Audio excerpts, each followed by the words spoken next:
안녕하세요. 번역가 해밀입니다. 오늘은 구독자분께서 올려주신 질문에 답변을 해보려고 하는데요. 먼저 질문을 한번 읽어보겠습니다. 해밀님이 번역하신 책 목록 올려주실 수 있나요?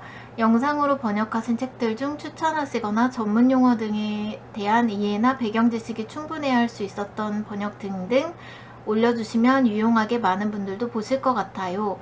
그리고 영상 번역가 분들 중에 공포영화 자막 다시는 분들은 어떻게 작업하는지 너무 궁금해요 라고 올려주셨습니다. 일단 짧게 답변 드릴 수 있는 영상 번역에 대해서 말씀을 드리자면요. 사람마다 작업하는 스타일은 다르겠지만 보통은 영화 한 편을 쭉 봅니다. 쭉 보면서 뭐 캐릭터를 잡고 인물 간의 대화체를 어떻게 할 것인가를 설정을 하고요. 그 다음에 자막 작업에 들어가는데요. 공포 영화 같은 경우는 일단 대사가 많지 않고 또 어려운 대사도 많이 없어요. 주로 무서워하고 소리 지르고 뭐 쫓기고 이런 내용이 많죠. 그런데 영상 번역은 대부분 10분 단위로 계산을 하기 때문에 공포 영화나 대사가 많지 않은 좀 에로 영화 같은 게 걸리면 이라고 할 수 있습니다. 그런데 대신 공포 영화를 싫어하시는 분들도 계실 거 아니에요. 그런 분들은 공포 영화를 봐야 돼, 몇 번이나 반복해서 봐야 된다. 그런 게 조금 스트레스가 될 수 있겠죠.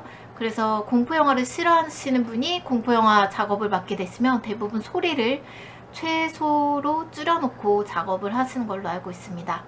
그 다음에 제가 번역을 했고 이미 출간돼서 나온 책을 소개하려고 하는데요. 책이 조금 여러 권 되기 때문에 책 목록은 아래에 설명란에 제가 올려놓도록 하겠습니다. 짠!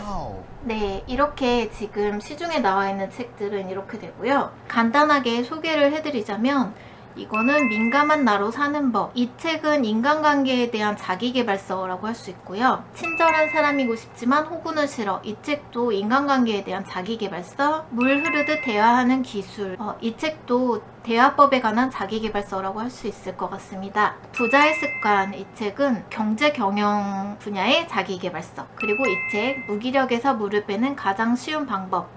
이것도 자기계발서라고 할 수 있고요. 혼자서도 잘하는 아이, 여유롭고 느긋한 엄마. 책은 모든 엄마들의 로망을 담은 육아서입니다. 애착은 어떻게 아이의 인생을 바꾸는가. 이 책은 언뜻 보면 육아서처럼 보이지만 아동 심리학 책이라고 할 수 있고요. 약간 정신의학 관련 책입니다. 이방인, 세계 차별을 여행하다.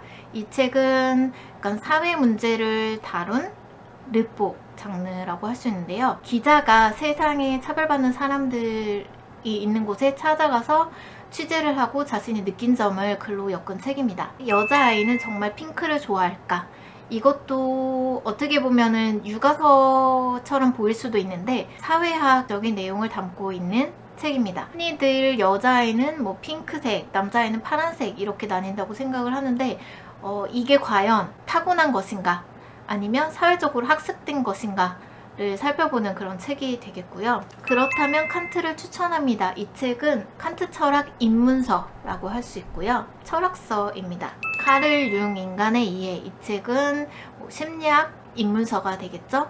네, 이렇게 어떻게 보면 다양한 장르라고 할 수도 있고 어떻게 보면 조금 일맥상통하는 부분이 있다고도 할 수 있는 책들을 번역했는데요. 네, 이 책들 가운데 뭐 전문 용어가 가장 많이 나오고 배경 지식이 있어야 이해할 수 있는 조금 작업하기 어려웠던 책을 꼽자면 바로 이 카를 융 인간의 이해라는 책과 이 책 애착은 어떻게 아이의 인생을 바꾸는가, 이 두 권이라고 할 수 있는데요. 여러분도 아시겠지만 심리학서, 철학서 이런 게 조금 전문 용어가 많이 나오기 때문에 조금 어렵습니다. 제가 뭐 심리학과를 나온 거는 아니기 때문에 이 책을 번역하기 위해서 융 심리학에 대한 다른 책들도 사서 제가 읽었고요. 그리고 이런 책을 번역하는데 좀 어려운 점은 전문 용어들이 많이 나오잖아요.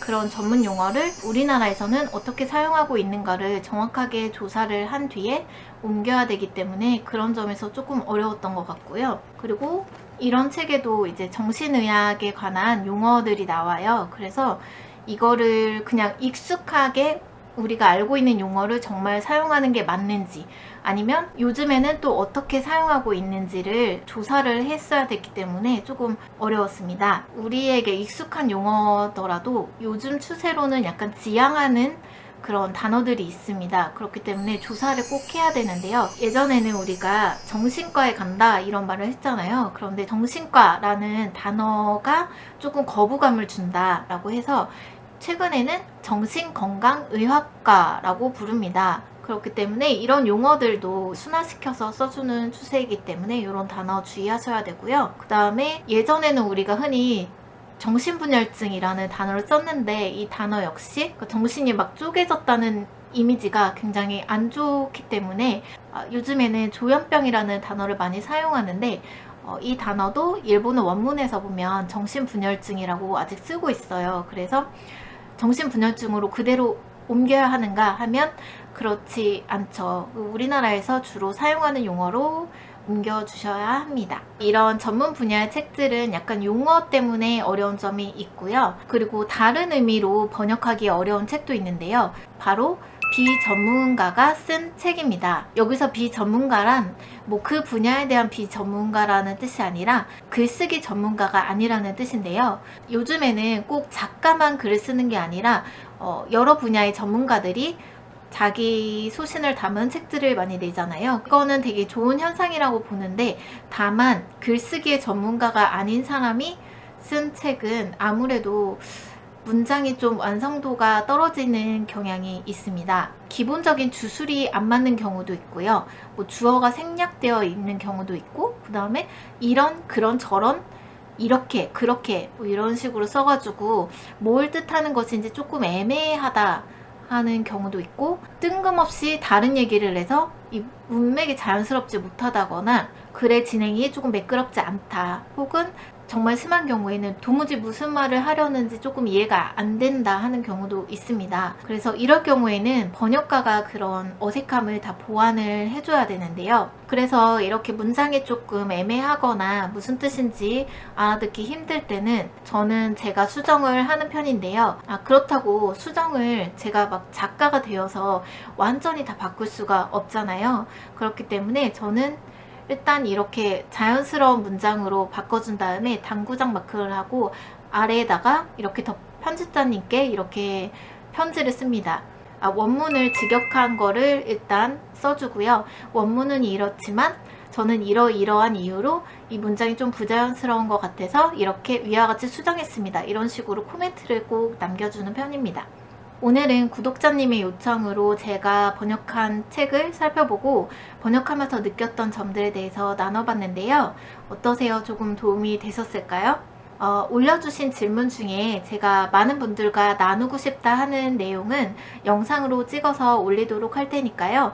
여러분도 다른 분들과 나누고 싶다 하는 질문이 있으시면 언제든지 댓글 남겨주세요. 오늘도 시청해주셔서 감사합니다.